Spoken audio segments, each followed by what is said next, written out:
নরসিংদীর রায়পুরায় আমি যে পত্রিকায় কর্মরত, আমি যে পত্রিকার জেলা প্রতিনিধি, সেই দেশ রূপান্তর পত্রিকার রায়পুরা উপজেলা প্রতিনিধি অত্যন্ত ভদ্র একটি ছেলে মনিরুজ্জামান মনিরের উপর বর্বরোচিত হামলার প্রতিবাদে আজকে এই মানববন্ধনে উপস্থিত নরসিংদীর সকল সাংবাদিকবৃন্দ এবং জনসাধারণ সবাইকে আমি জানাচ্ছি সংগ্রামী শুভেচ্ছা।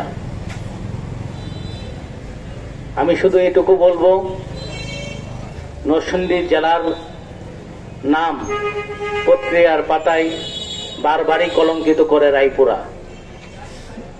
সেই রায়পুরা এই খারাপ কাজের যে কয়েকজন মানুষ নেতৃত্ব দিচ্ছে তার মধ্যে রুবেল অন্যতম।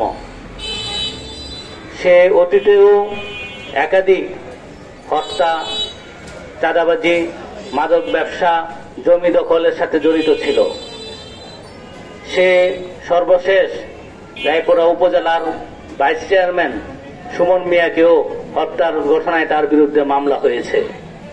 কিন্তু আমরা অবাক হয়েছি, সকল মামলা, সকল অপকর্ম করেও সে এখনো বয়াল তৈরিতে আছে।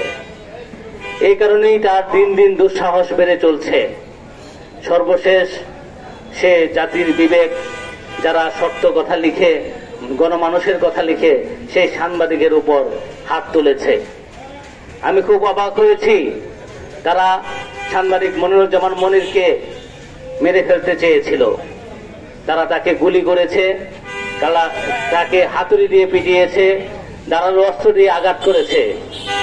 এতগুলো অস্ত্রের আঘাতের পরও মনিরুজ্জামান মনির এখন যে প্রাণে বেঁচে আছে, সেটা শুধুমাত্র আল্লাহর দান। আল্লাহর দানের কারণে মনির বেঁচে আছে। আমরা আরো অবাক হয়েছি, ঘটনার প্রায় 24 ঘন্টা পেরিয়ে গিয়েছে, এখন পর্যন্ত এই ঘটনায় জড়িত কাউকে প্রশাসন গ্রেপ্তার করেনি। আমরা আশ্বস্ত হয়েছিলাম, কালকে ঘটনার পর সেনাবাহিনীর সদস্যরা সাংবাদিক মনিরকে দেখতে হাসপাতালে গিয়েছিলেন এবং এই ঘটনা জড়িতদের আইনের আওতায় আনার জন্য তারা ওয়াদা করেছিলেন। কিন্তু থানার পুলিশের কার্যক্রম শুরু হয়েছে, প্রশাসনিক কার্যক্রম শুরু হয়েছে। এখন পর্যন্ত এই ঘটনায় কাউকে গ্রেপ্তার করা যায়নি। এই ঘটনায় ব্যবহৃত অস্ত্র উদ্ধার হয়নি। আমরা নরসিংদীর সাংবাদিক সমাজ এই ঘটনায় গভীর উদ্বেগ এবং নিন্দা জানাচ্ছি। আমরা একই সঙ্গে মনিরের উপর হামলাকারী, সকল হামলাকারীকে দ্রুত সময়ের মধ্যে আমরা গ্রেপ্তারের দাবি জানাচ্ছি। আমরা জানি বর্তমানে বাংলাদেশে একটা অন্তর্বর্তীকালীন সরকার বর্তমানে দায়িত্ব পালন করছে। তারা এই দেশ নতুন করে পুনর্গঠন করতে চাচ্ছে, যার সহায়তায় রয়েছে ছাত্র সমাজ। আমি বিশ্বাস করি এই ঘটনাকে, মনিরের উপর হামলাকে কেউ, কোনো ব্যক্তি স্বাভাবিকভাবে নিবে না। তারা সবাই এই ঘটনার বিচার চায়। প্রশাসন সাধারণ মানুষের কথা বুঝতে পারবে, সাংবাদিক সমাজ কি চায় সেটা তারা অনুধাবন করতে পারবে যদি তারা দ্রুত সময়ের মধ্যে মনিরের উপর হামলাকারীদের গ্রেপ্তার করে।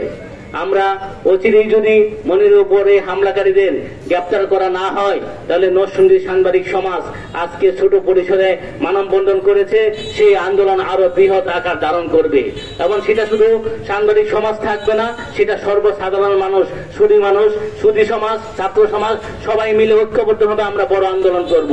আমরা প্রশাসনকে অনুরোধ করব, আমরা বৃহত্তর কঠোর আন্দোলনে যাওয়ার আগেই আপনি মনিরের উপর হামলাকারীদেরকে গ্রেপ্তার করবেন এবং যে অস্ত্র ব্যবহৃত হয়েছে সেই অস্ত্র উদ্ধার করবেন।